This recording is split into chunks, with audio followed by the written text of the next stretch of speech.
She came across the forecourt at a half-run, looking back over her shoulder more than she looked ahead, and I knew before she reached me that she was being hunted. You learn to read that walk, the shoulders pulled in, the hand gripping a phone like it was a railing on a sinking deck, the eyes that swept the crowd not for wonder but for one face. I had been standing my post at the west gate for 2 hours and 40 minutes, and in all that time nothing had moved me. She moved me before she said a single word. I am not supposed to speak. That is the first thing anyone learns about men like me. We stand in the red tunic and the tall black bearskin, the rifle at our side and the white gloves spotless, and we do not turn our heads, do not answer questions, do not break for the tourists who wave their hands an inch from our faces hoping to make us blink. The stillness is the whole of the job. People come to test it the way they test a frozen pond, with one cautious toe and then a stamp. Most days I let them. The discipline is older than any of them, and it has never once needed my help to win. But discipline is not blindness. Behind that unmoving face I see everything. I had clocked her the moment she came through the outer arch, not the only young woman in the square, but the only one walking like prey. And 4 seconds behind her, weaving through a knot of camera-strapped tourists with the patient, unhurried ease of a man who has done this before, came the one she kept looking back at. He was tall and unremarkable, in a dark jacket zipped to the throat on a mild afternoon, and he carried nothing. That was the detail that set the hair on my neck. Everyone in that forecourt carried something, a map, a coffee, a child's hand, a phone held high. He carried only his attention, and all of it was fixed on her. She reached the rope line 10 feet from my box and stopped, because there was nowhere else to go. Behind her the open square. Ahead of her the iron and the stone and the one man in it who was not allowed to move. I watched her chest rise and fall too fast. I watched her decide. And then she did the thing that, in 11 years of standing this gate, no one had ever done to me for this reason. She ducked under the rope, crossed the strip of gravel that the signs and the wardens and 1,000 stern looks keep everyone off, and came and stood beside me. Close beside me, her shoulder nearly at my arm. And in a voice so low it would have been lost to anyone 3 feet away, she said, "Please, please don't move. He's following me. He's been following me for an hour. Please just let me stand here." A guardsman does not answer. I did not answer. But I want you to understand what was happening behind the face that the tourists were already lifting their phones to film, because she had broken the picture, and that, to them, was the show. Behind that face I was doing arithmetic. Where was he? How far? What did his hands hold? Nothing, still nothing. Where was the second man on the post, my relief, Aldous, on the far side of the gate, 18 paces, in eyeline if I needed him? Where was the warden? Where was the nearest officer of the watch? How long would a hand signal take to reach the gatehouse? All of it in the space of a breath, while I stood as if she were not there at all. Because the stillness, I have learned, is not only for ceremony. The stillness is a wall, and a frightened person who runs to a wall and finds it solid is, for that moment, safe behind it. She did not need me to draw the rifle or shout the man down. She needed exactly what I already was, a fixed point in a world that had been chasing her for an hour. So I gave her the only thing the post allowed me to give, which was to not flinch, to not edge away, to let her stand in the lee of my shoulder as if I had been built there for her. The man stopped at the rope. He stopped where the tourists stopped at the line, and for a moment I thought, and I have learned to distrust the hopeful thought, that the rope would be enough. That the sight of the gate and the uniform and the weight of the place would put a brake on whatever was driving him. He smiled. That was worse than a shout. He smiled the smile of a man arranging his face for the people around him, and he lifted one hand in a small, easy wave, not at me, at her, the way you wave at someone you know. "There you are," he said, warm, reasonable, loud enough for the nearest dozen people to hear and decide. In that lazy half-second the public gives a thing that this was a small drama between 2 people who knew each other, nothing to step into. "You don't have to do this. Come on, people are looking." I felt her flinch against the words more than against anything. Because he had found the trick of it, he had made her the spectacle. The girl standing too close to the king's guard. The girl making a scene. 2 tourists were already filming her, not him, because she was the one out of place. He had spent, I would later learn, the better part of a month learning exactly how to do this. How to stand close enough to terrify her and far enough to look innocent. How to speak gently enough that any stranger who glanced over would see only a patient man and a difficult woman. "He doesn't know me," she said to me, barely moving her lips. "I've never spoken to him in my life." I believed her. I had believed her before she said it because I had watched him cross that square, and a man who knows a woman does not track her through a crowd with his hands empty and his jacket zipped to the throat, and his eyes never once leaving the back of her head. But belief is not the same as the right to act, and the post is built on knowing the difference. I could not leave the gate on a feeling. I could not lay a glove on a man who had laid no hand on anyone. The discipline that made me a wall also fenced me in, and he knew it. That was the thing I read in his easy smile as he stood at the rope with the whole open square at his back. He had chosen this place precisely because the man beside her was not allowed to move. He took 1 step over the rope. Just one. A test, the toe on the frozen pond. He came onto the forbidden gravel the way she had, except that when she crossed it she had been running to something, and when he crossed it he was hunting. The nearest warden, 40 feet off and facing the other way, had not seen. The crowd, sensing only that the small drama was getting larger, drew its phones a little higher and its bodies not 1 inch closer. And I stood with a frightened stranger at my shoulder and a hunter coming over the line. And I made the first decision of the afternoon that the rule book did not make for me. I did not move my feet. I did not turn my head. But I shifted my weight, a thing so small that no camera caught it, a thing 11 years of drill let me do without a tell, and I brought myself square between the woman at my shoulder and the man crossing the gravel, so that to reach her now he would have to come through the place where I stood. He saw it. His smile did not change, but his eyes did, for the first time, leave the back of her head and come to rest on me. "She's confused," he said to me, as if we were old colleagues handling a difficult guest between us. "She gets like this. I'll take her home." He spread his empty hands, palms out, the picture of patience. "You don't want trouble at your gate. I know you can't talk, so just let me through and I'll have her out of your hair in a minute." I have stood this post through a state visit when a foreign delegation pressed against the rope shouting in 3 languages. I have stood it through a summer when a man tried 4 afternoons running to make me laugh, and through a winter night when the cold sank its teeth into my hands until I could not feel the rifle. None of it had ever made me want to speak as much as that quiet, reasonable voice asking me to step aside. But the wall does not argue. The wall only holds.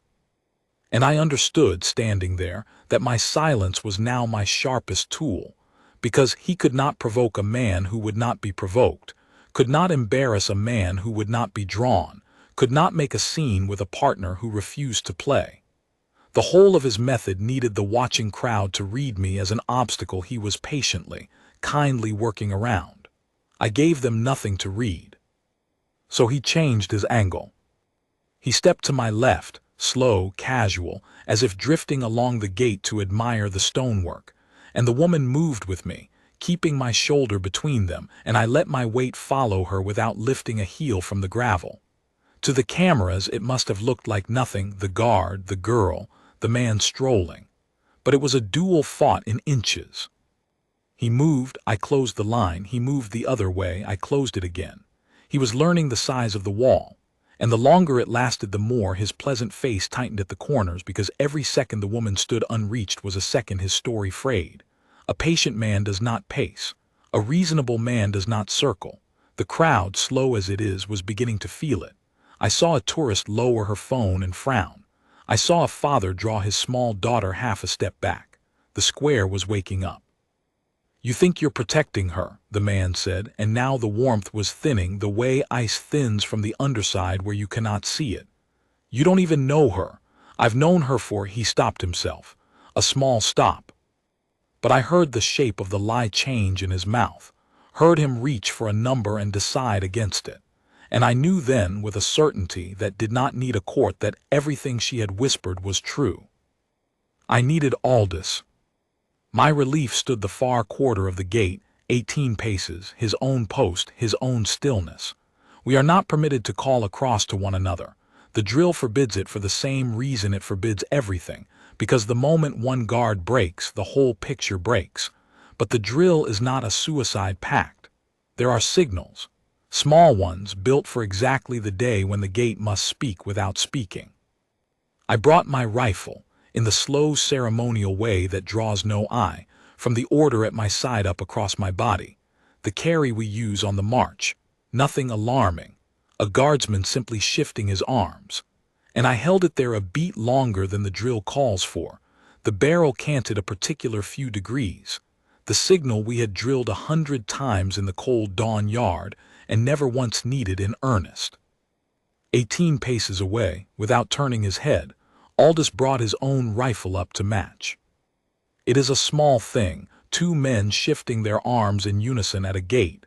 To the crowd it was less than nothing, but to me it was the cavalry. It told me he had seen, that the watch was awake, that the message was already traveling the path we had built for it, Aldous to the gatehouse sentry by the next signal, the gatehouse to the officer of the watch by the bell line, the officer to the wardens by radio. None of it visible, all of it moving. The wall was no longer one man. It was beginning, quietly, to be the whole of the gate.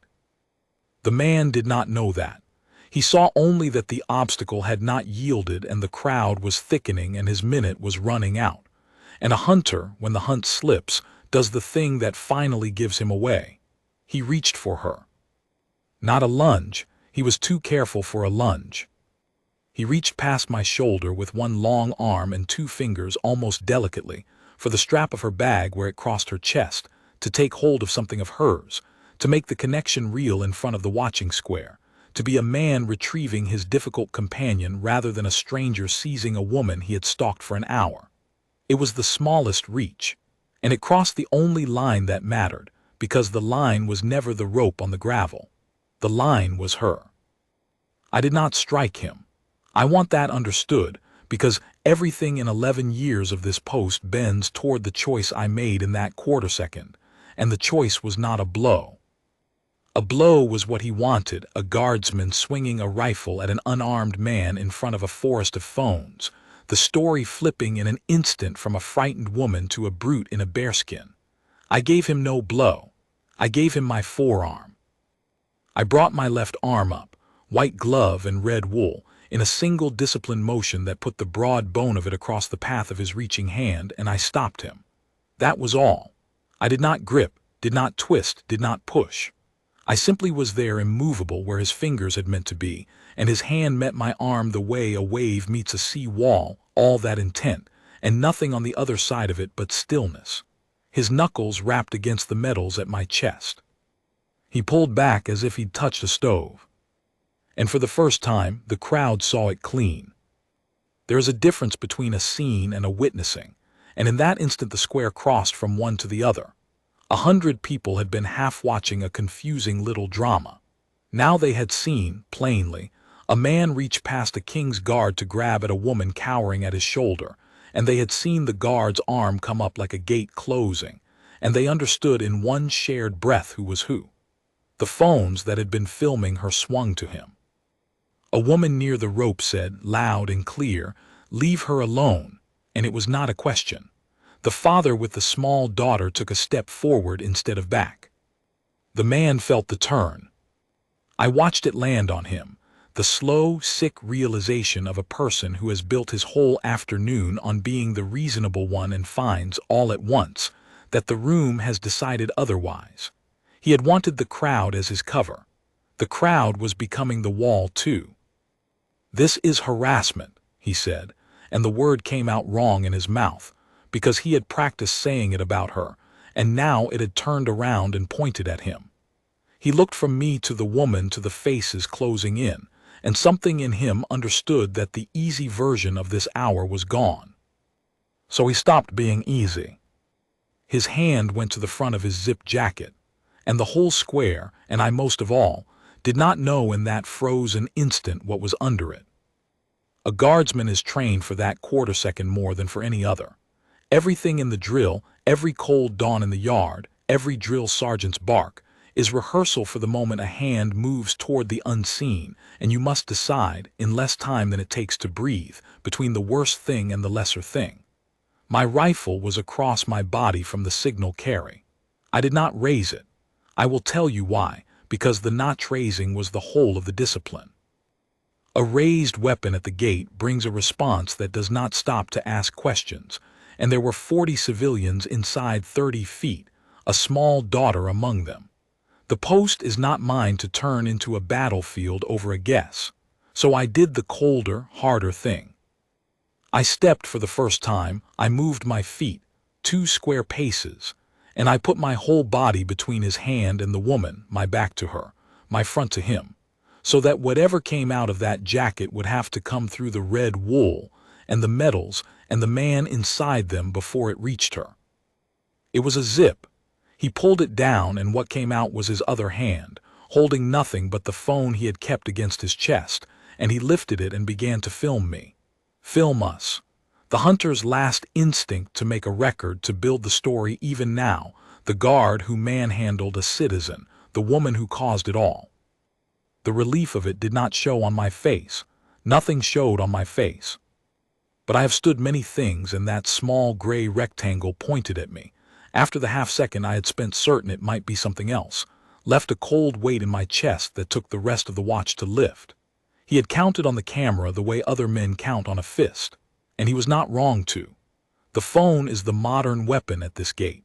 I have seen careers and reputations bent by 90 seconds of footage shot to flatter a lie. He meant to walk away with me as his alibi. He had simply run out of time.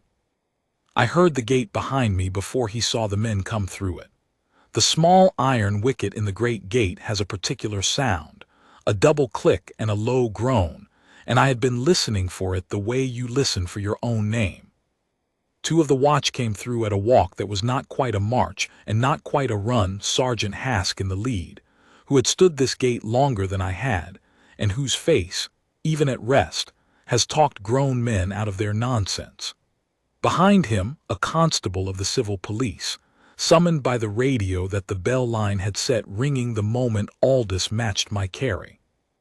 The signal I had sent with 2 degrees of a rifle barrel had crossed the whole apparatus of the place in under 3 minutes and come back wearing boots. The man with the phone heard the boots and lowered it. "There's no problem here," he said to Hask, to the constable, to the crowd, his voice climbing back into its reasonable register and finding the rungs slick now. "A misunderstanding. She's a friend. This soldier put his hands on me." "This soldier," said Sergeant Hask, in the flat, unhurried way of a man who has heard every story the gate can produce, did not so much as turn his head by the look of 300 people's phones. "Step back to the rope, sir. Hands where the constable can see them." "You can't." "I can ask you to step back to the rope," Hask said, "and you can do it or the constable can help you. Your choice, and it's the only one you've got that's pleasant." I did not move through any of it. That was my part now, to hold the post while the system did the work the post had summoned. But the woman at my shoulder had begun, finally, to come apart in the way people do only once they are safe, a fine trembling running through her, and without turning my head I said, low, the second handful of words I had spoken since she arrived. "You're all right. Tell the constable everything. He can't get past this gate." The constable came to her gently, notebook out, and asked her to step a little aside with him, and she went, but she stopped first, and put her hand for 1 second flat against my arm where the red wool was, the same arm I had raised to stop him, and she said, "Thank you," and there was a whole hour of fear breaking in the 2 syllables of it. Then she went to give her account, and I stood my post, and the man who had hunted her stood at the rope between the sergeant and the constable's partner, and the afternoon began, at last, to come apart in his favor not at all. because the crowd had been filming, and now they came forward to say so. This is the part the man had not planned for and could not have, because it runs against everything his kind believes about a public square, that the public will not get involved, that everyone films and no one steps in, that a confident enough lie spoken loudly enough will carry.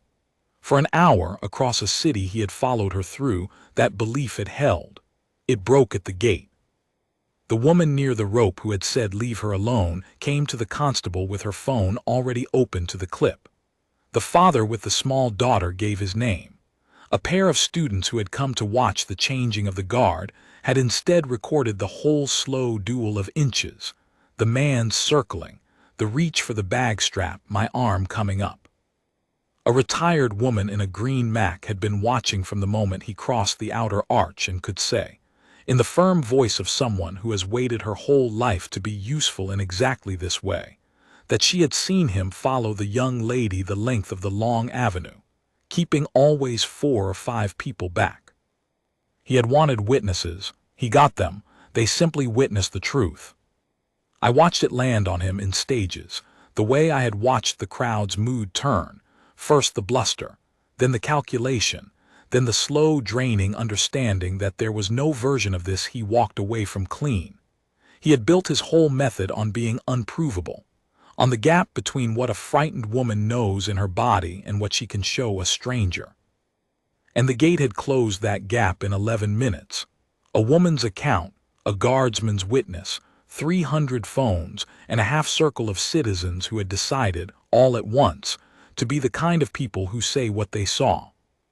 The constable took down his details.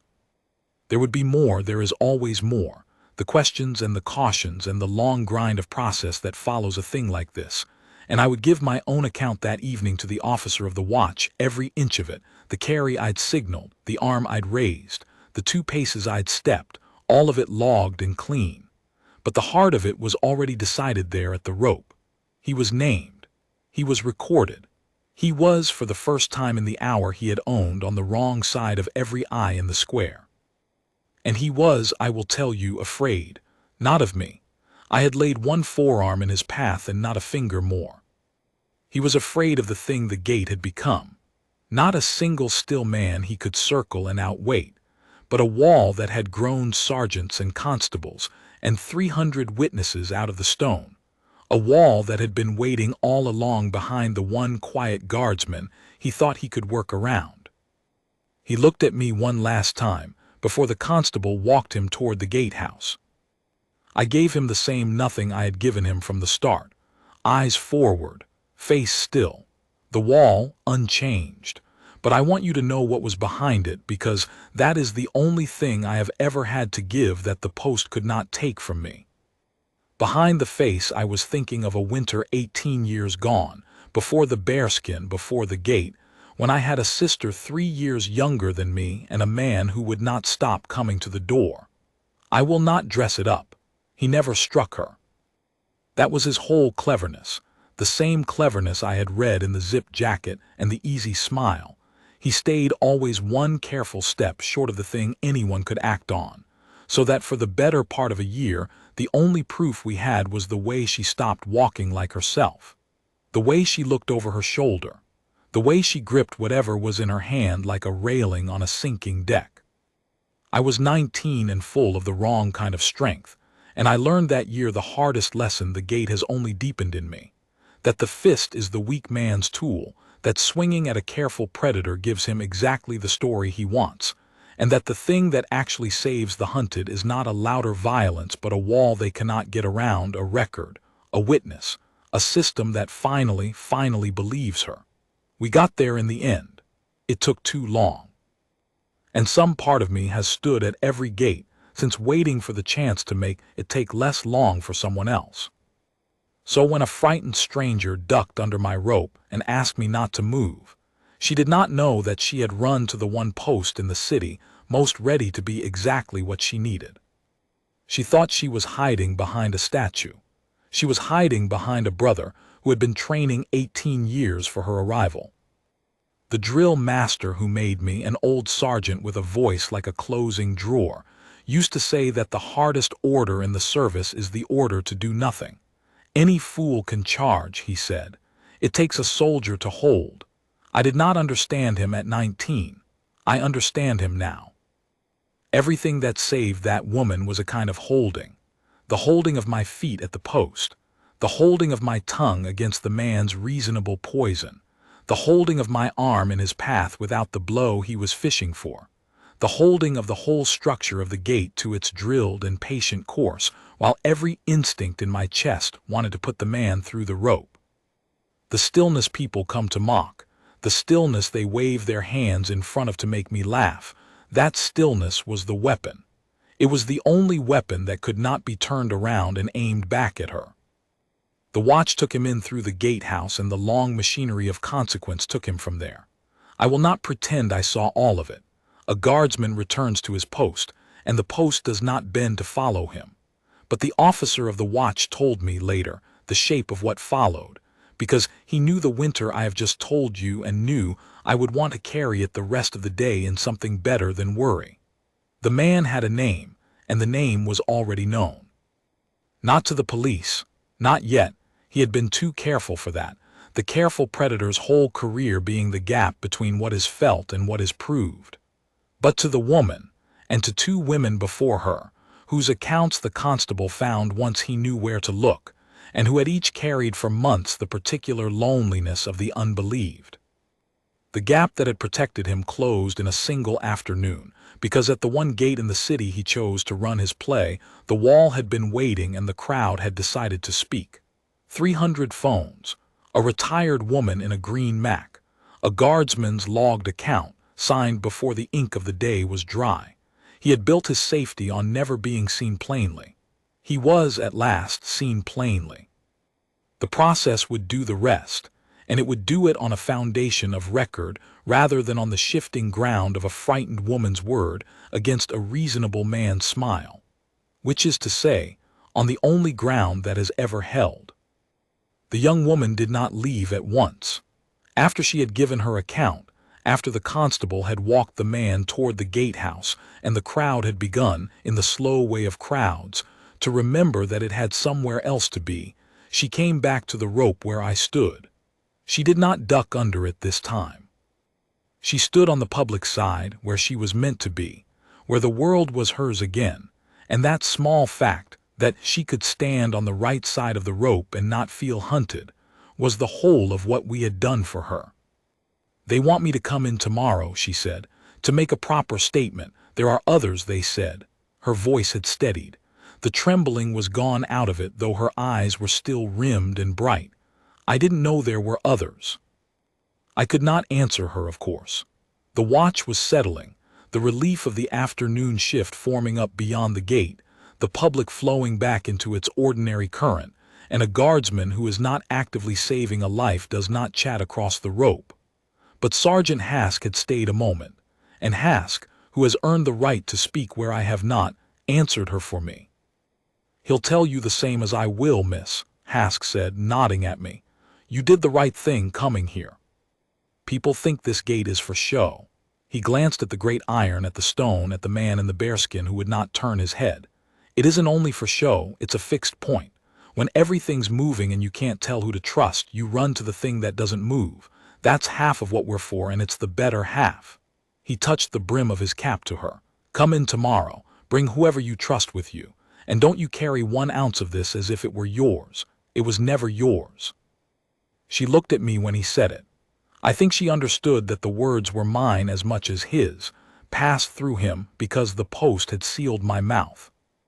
And she did the thing she had done before, reached across the rope this time, and laid her hand for 1 second on the red wool of my forearm, the arm, and then she straightened, and squared her own shoulders in a way I had not seen her do since she came through the arch walking like prey, and she walked back across the forecourt toward the outer arch.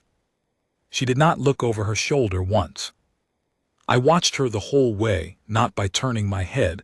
I never turned my head, but a guardsman sees the width of the forecourt without moving his eyes, and I gave that walk every inch of attention I had given the hunted walk an hour before. The shoulders were down. The hand held the phone like a phone and not a railing. She walked the way a person walks who has remembered that the square belongs to her too.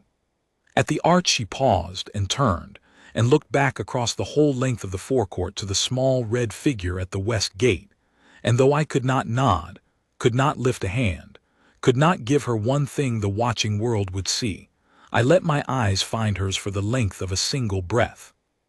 Then she went through the arch into the ordinary afternoon and was gone, and I stood my post. There is a temptation, when a man tells a story like this, to end it there, at the brave walk and the unturned head, the violins coming up, the credit that the listener is owed for having paid attention. But I have stood this gate 11 years, and I have learned to distrust the easy ending the way I distrust the hopeful thought, because the easy ending is the one the hunter himself was counting on. He had wanted the afternoon to end as a misunderstanding, a small drama between strangers, a thing the square would forget by supper. The work that mattered was the work that made sure it did not end that way. So let me tell you the unglamorous rest of it, because the rest of it is where a frightened woman is actually made safe. I gave my account that evening, as I have said, in the small wood-paneled room off the gatehouse where the officer of the watch keeps the day's ledger, and I gave it the way the drill teaches, plainly, in order, without a single word that I could not stand behind. The carry I had signaled and the degree of the barrel, the 2 paces I had stepped and why, the forearm I had raised, and the fact that I had gripped nothing, twisted nothing, struck nothing.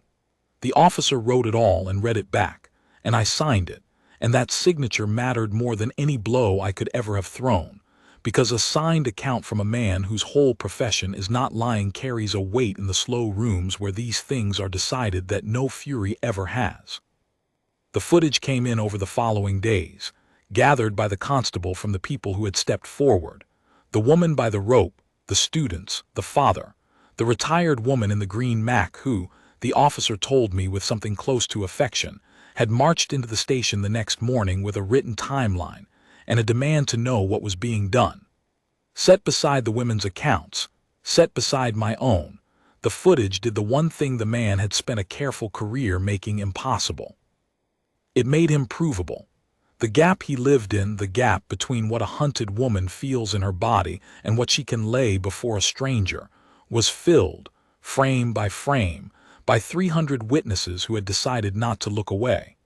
A man is very hard to stop while he stays in that gap. He is not hard to stop at all, once he is dragged out of it into the plain light of the forecourt, and the gate had dragged him out. He did not come back. I want to be careful here because I am a guardsman and not a court, and I will not tell you the shape of his sentence as though I had read it. That is not mine to give. But I can tell you what I saw, which is the only thing I am ever entitled to swear to. In the weeks after, I watched the West Gate the way I watch it every day, and the dark jacket zipped to the throat did not appear in the square again. The conditions laid on him kept him from it, and the record kept the conditions honest, and the women whose accounts had been gathered were, for the first time in a long time, walking on the right side of the rope. That is as much of an ending as the world actually gives, not a thunderclap, a door quietly closing and staying closed because enough hands were on it. The young woman did come in the next morning and the ones after.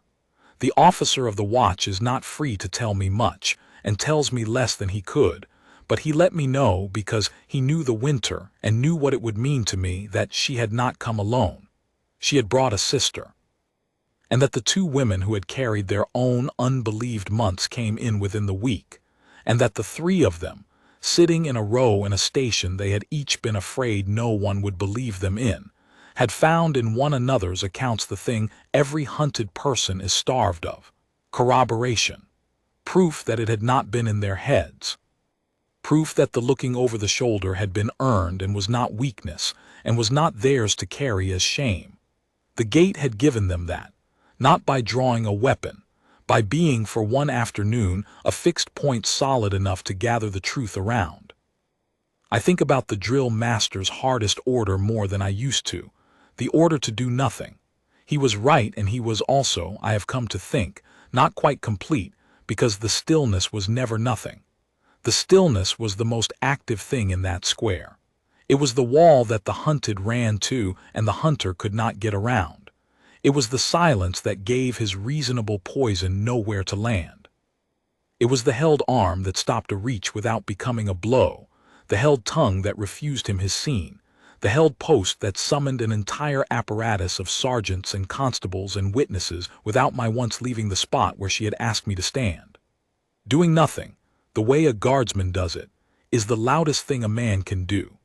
I only wish I had understood that at 19, with a man at my sister's door and the wrong kind of strength in my hands. People still come to the gate to test the stillness. They wave, they make their faces, they stand an inch from mine and count how long they can hold their grin before a friend pulls them away laughing. I let them. They think the discipline is a game, a dare, a quaint old ritual kept up for the cameras. They are not wrong that it is old. They are wrong that it is for them.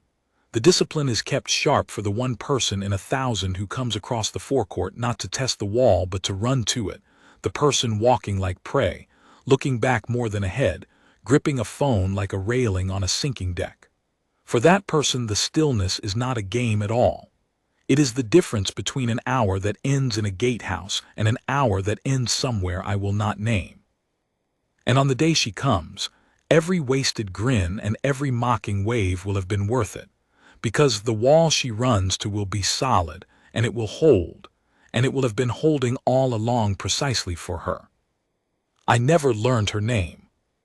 The post does not give a guardsman the right to ask, and I would not have asked if it did.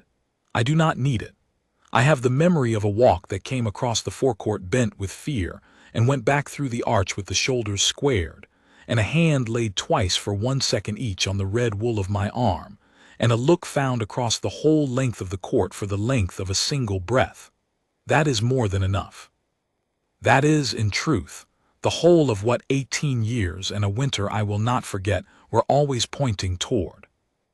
The bell will ring for the changing of the guard, and another man in another bearskin will take the west gate, and I will march off as straight and silent as I came on, and not one of the people filming will know that anything happened here at all. That is as it should be. The best work this post ever does leaves no mark on the stone and no expression on the face. It leaves only a woman who walked out the right side of the rope and did not look over her shoulder, and a man who learned that the wall he meant to walk around had been built, long before he ever came hunting, to stand between him and her. I am only the man who stands it.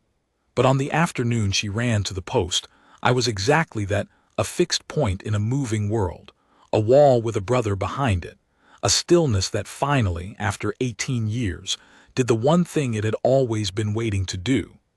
And I would stand it all again tomorrow, the same way, for the next one who comes across the forecourt looking back over her shoulder. That is the post, that is the whole of it. And it is enough.